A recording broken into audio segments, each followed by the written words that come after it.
Dimas, Bimo, Alia, tolong lihat ke sela-sela pohon itu. Mereka ada di mana-mana. Pergi, jangan mendekat.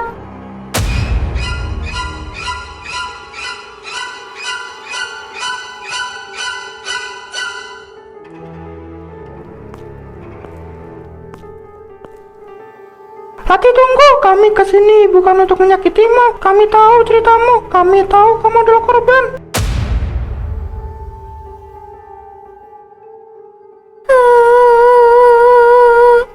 Biadab mereka, benar-benar biadab.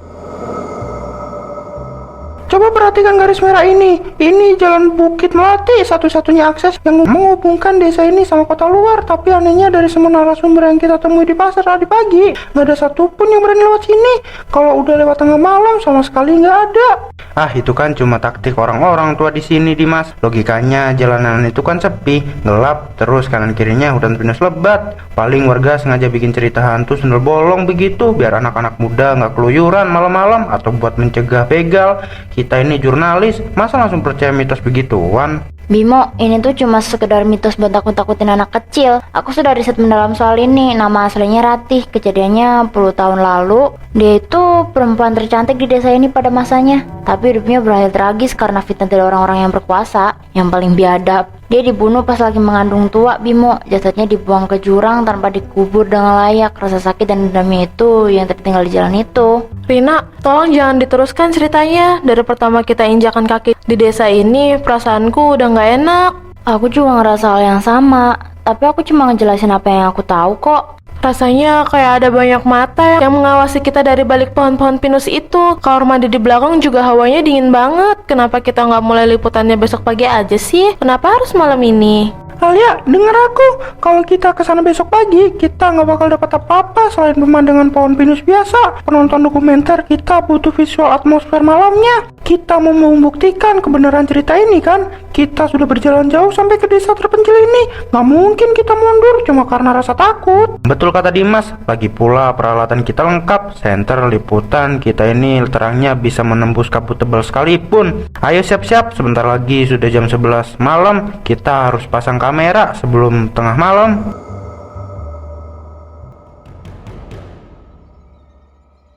Oke, kamera 1 yang menembak ke arah tikungan jurang sudah standby. Kamera 2 yang di sana juga udah mulai merekam. Coba cek audio, Dimas. Aman nggak? Audio aman, tapi suara anginnya agak aneh di handphoneku.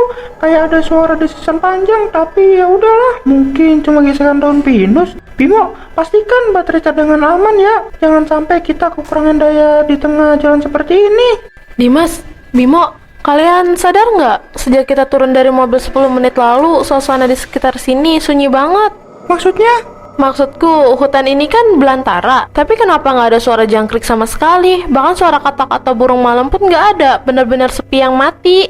Semuanya diem dulu deh. Lihat jam tangan kalian, kurang dari 1 menit lagi tepat jam 12 malam loh. Gimana ini? Senternya mati.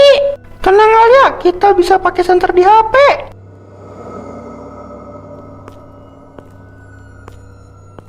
Sialan, ada apa ini? Monitor videoku mendadak error, gambarnya cuma semut semua.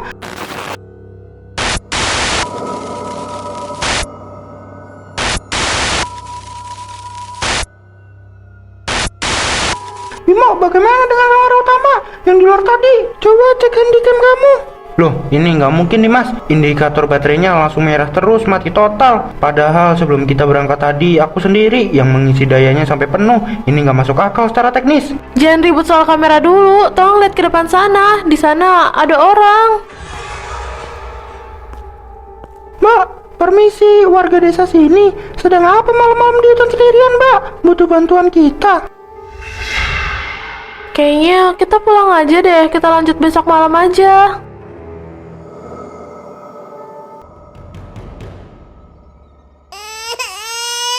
Rina, bangun. Aku mohon bangun. Rina, kamu dengar suara itu kan? Rina, tolong jangan bercanda. Ini nggak lucu. Bangun. Rina, bangun. Ada sesuatu di bawah kasurku. Rina, tolong aku.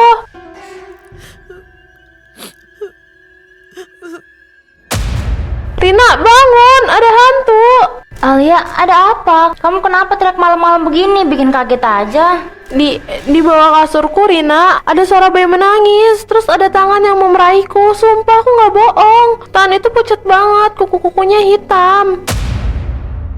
Apa sih tangan? Suara bayi. Tapi sekarang nggak ada suara apa-apa, Alia. Sunyi banget begini.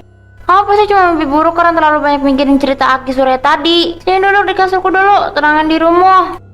Enggak, aku nggak mau mendekat ke arah kasur itu lagi. Itu bukan mimpi, Rina. Aku bangun dari tadi. Aku mendengar jelas kuku-kukunya menggaruk lantai kayu di bawahku. Kita harus keluar dari kamar ini sekarang, Rina. Panggil Dimas sama Bimo. Aku mohon, tempat ini udah nggak aman. Iya, tapi kamu tenang dulu. Ini masih malam, kita tidur lagi aja. Besok kita bilang sama Dimas sama Bimo.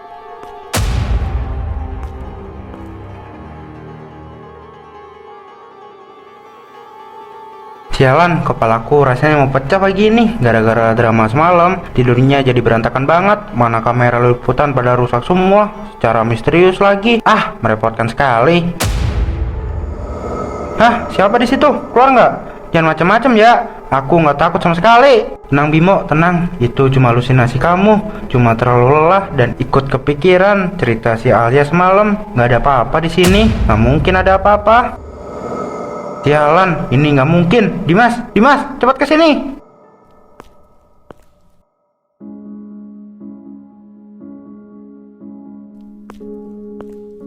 Rina, minumlah dulu sedikit. Dari tadi pagi kamu cuma diem aja di sini, yang menyentuh makanan, nggak bicara sama siapa-siapa. Kita semua khawatir tahu. Perempuan itu, dia datang lagi ke mimpiku, Dimas. Tapi tadi subuh, itu bukan cuma sekedar mimpi biasa. Aku bisa merasakan napasnya yang bau seperti bangkai busuk. Kamu yakin itu bukan cuma mimpi? Aku yakin, Dim. Dia berdiri tepat di ujung kakiku, lalu merangkak naik ke atas dadaku. Dia mencekiku sampai aku nggak bisa bernapas. Wajahnya hancur. Dimas, dia terus berbisik di telingaku. Dia bilang, kembalikan anakku, kembalikan anakku. Aku takut banget, Dimas. Rina, coba lihat ini dulu. Aku minta kamu kuatkan hati. Tadi pagi aku penasaran dan mencoba menyelamatkan data dari kartu memori kamera utama yang kita mati total semalam karena kehabisan baterai. Sebagian besar filenya memang korup, tapi ada satu bingkai gambar yang berhasil aku recovery. Semalam saat kita merasa dia berjalan menjauh ke dalam hutan, sebenarnya dia nggak pernah pergi, Rina. Dia berdiri tepat di belakang kita sepanjang waktu. Kita nggak boleh diem aja. Aku nggak mau kalau kita diganggu terus. Pasti ada cara buat kita nggak diganggu lagi kayak gini. Kita kasih tahu Alia sama Bimo. Setelah itu kita ke tempat orang yang tahu soal ini dan bisa bantu kita. Siapa?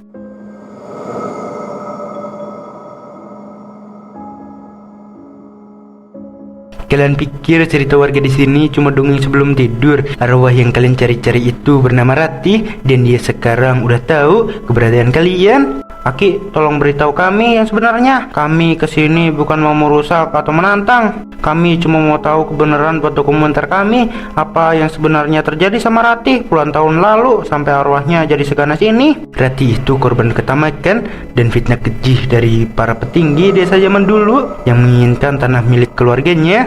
Difitnah.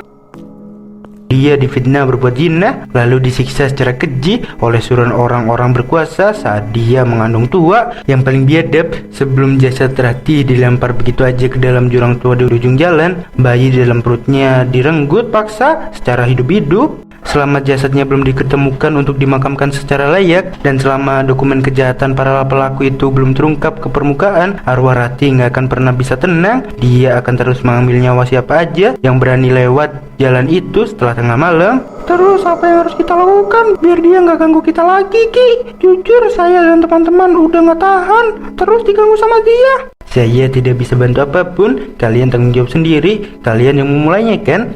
Tidak ada warga yang tahu selain dari yang saya bilang tadi.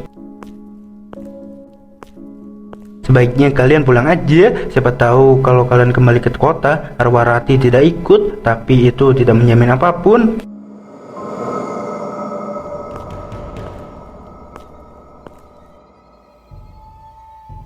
Dimas, tolonglah kita pulang aja ke kontrakan sekarang. Aku mohon, tempat ini hawanya beda banget. Bau amis darahnya kuat banget di sini. Aku nggak mau mati di tempat seperti ini, Dimas. Alia, tanggung jawab kita udah sejauh ini. Petunjuk dari Aki Surya jelas. Dasar jurang ini tempat Ratih dibuang. Kalau kita pergi sekarang, kita nggak akan pernah bisa lepas dari teror ini. Kita harus cari sisa-sisa jasadnya. Sial, kompasku ngaco, jalurnya nggak terbaca. Dan kalian denger itu nggak? Anginnya mendadak berhenti bertiup.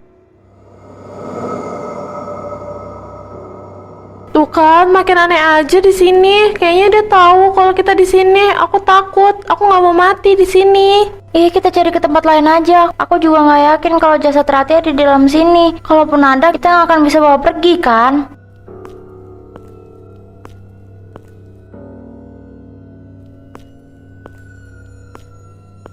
Sialan, nggak mungkin. Kita udah berlari lurus dari tadi. Tapi kenapa batu besar ini lagi yang kita lewati? Jalur keluar ke jalan utama tadi kemana? Kita benar-benar terjebak di labirin ini. Udah aku bilang, kita nggak boleh kesini kan. Tempat ini hidup, Dimas. Hutan ini nggak mau melepaskan kita. Kita bakal mati di sini seperti Ratih. Dimas, Bimo, Alia, tolong lihat ke sela-sela pohon itu. Mereka ada di mana-mana. Pergi. Jangan mendekat.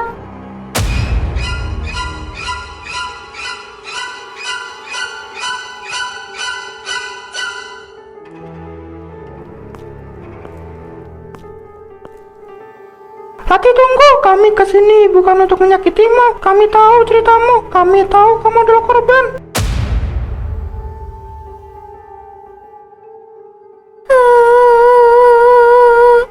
Biadab mereka, benar-benar biadab. Maafkan warga desa ini. Ratih, maafkan mereka. Jadi bener yang dibilang sama Aki Surya. Ini bahkan lebih serem dari yang aku bayangin. Bimo, bantu aku. Di sini ada sesuatu.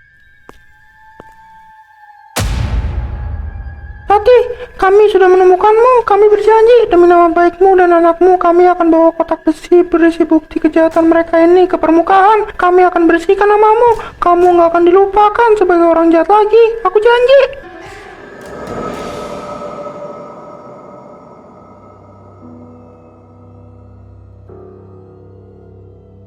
Semua dokumen ini udah diserahkan ke pihak berwajib. Keadilan yang tertunda puluhan tahun akhirnya selesai hari ini. Lihat, hawanya udah gak dingin lagi. Anginnya rasanya hangat banget sekarang.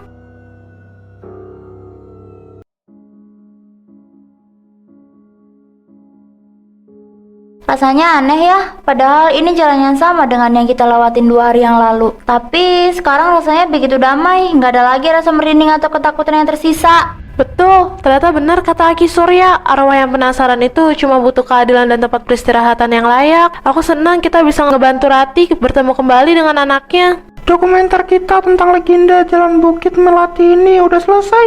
Tapi aku sudah memutuskan semua rekaman horor tentang penampakan di cermin, tangisan di kolong kasur, dan teror di dasar jurang semalam bakal aku hapus dan kita rahasiakan selamanya. Kita nggak perlu mengeksploitasi ketakutan itu lagi. Aku setuju, Dimas. Biarlah dunia luar tahu kisah Ratih sebagai kisah tentang perjuangan mencari keadilan, bukan cuma cerita hantu sundel bolong yang menyeramkan. Akhirnya aku bisa pulang ke rumah. Aku pikir kita bakalan mati di sana. Nggak mau lagi deh ke sana. Nggak apa-apa sih kalau mau ke sana lagi, dan aku yakin pasti suasananya berubah. Kan Ratih udah tenang. Iya sih, tapi tetap aja serem.